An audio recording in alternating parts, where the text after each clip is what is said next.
So subscribers, welcome back on this platform, BVI Channel 1, where truth is gospel. I'm also Janet Peters, Archbishop, Good Governance Ministry. Let me first appreciate every one of you who have been responding and helping us assist those who could not help themselves among us in our community. Especially this man in Okija, whom we have gone to donate a wheelchair to. And we promised to give him 100,000 naira to help him support and train his children.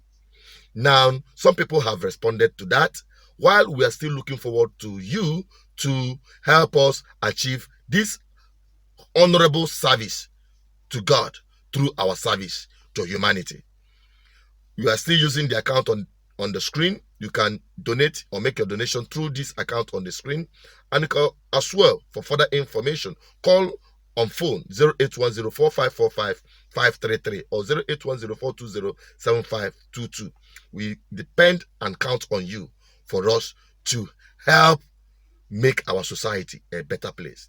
Now, having said that, let me address very important issue happening in Igbo land, particularly in Anambra State. There is this dangerous trend, or what I will call politics of the church, or church politics. It has become a very big problem in Igbo land, particularly in Anambra State, because even government have joined in that dirty political religious battle. Let me not call it war. Why am I saying this?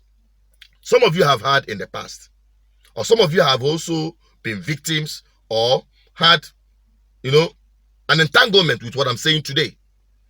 The rivalry between the Catholic Church and the Anglican Church. That is most especially Adekuzokundi Pentecostal and other denominations. You have heard people say, my child will never marry from Anglican Church or from Catholic Church or from Pentecostal or one denomination or the other. And I keep asking myself, what is the problem?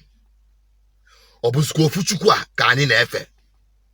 Obuskofu enigwe ka ani na-eje. Ko ụfọdụ na-akwado ije enigwe, ndị ọzọ na-akwado ije enugwu. This is a very serious issue, and it is becoming so dangerous because now the instrumentality of government, politicians, governors are buying into this battle and using same to victimize our own people in the name of religion. We're no longer talking about Islamization or people trying to impose their religion on us. These are Christians, so-called, fighting themselves in the name of their denominations. And why am I saying this now? There is this old video. It has been there for some time, about a year or thereabout, where you see the Anglican priests go to protest in Anambra State Government House. Just listen to them. We want to state that Venerable Amechi Oposa, sorry for mentioning his name, is not part of this team.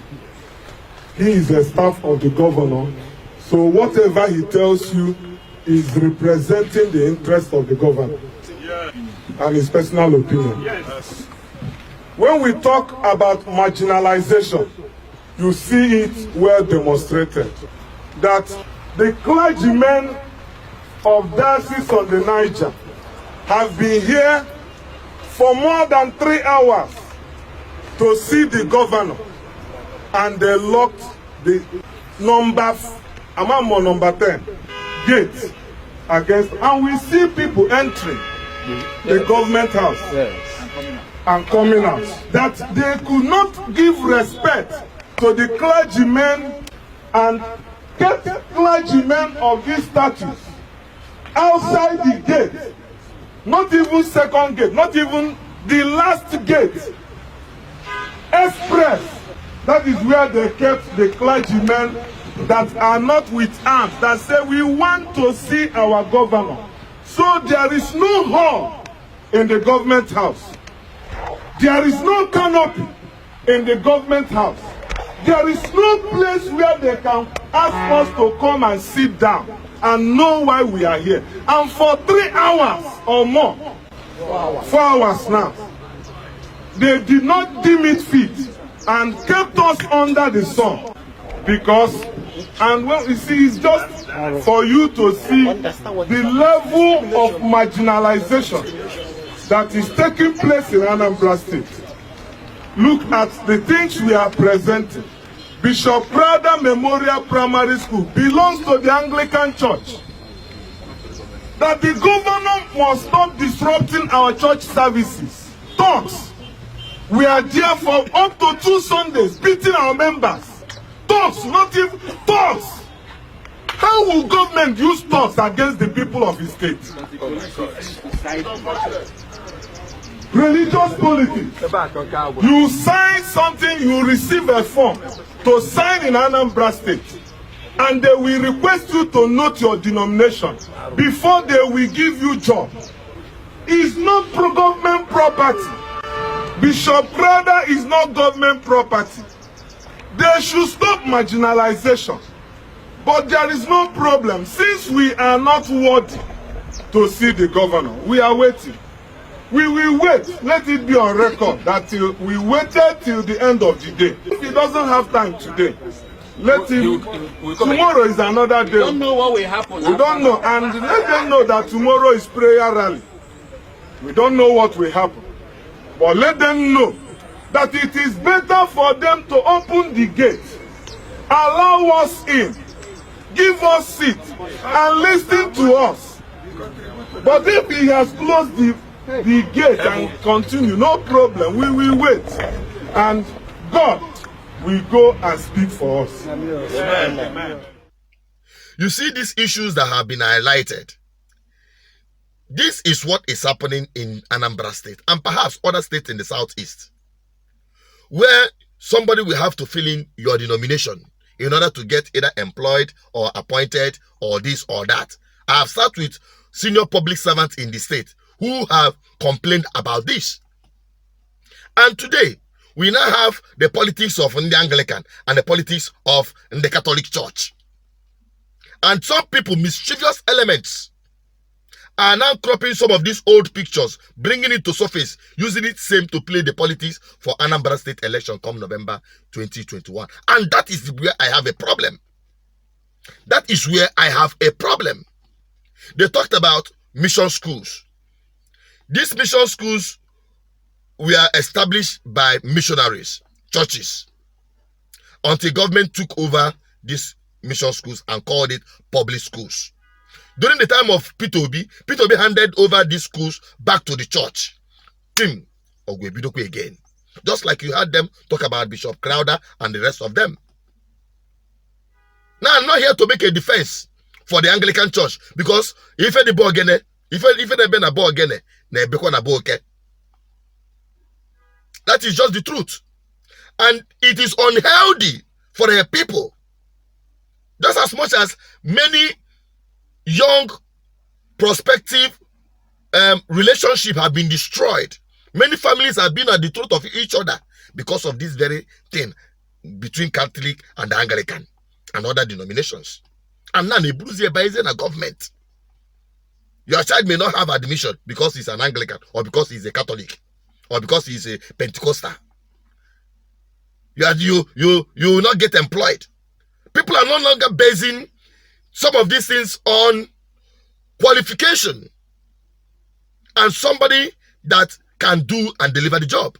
But no, now what makes it different with what we're complaining about, that the Islamization is doing against us, the marginalization? We are not the ones marginalizing ourselves. And that is where I have problem.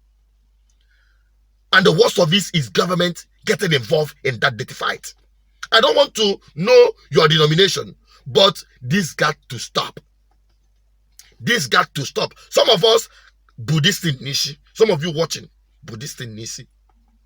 And my problem is the church themselves. Now struggle as those schools.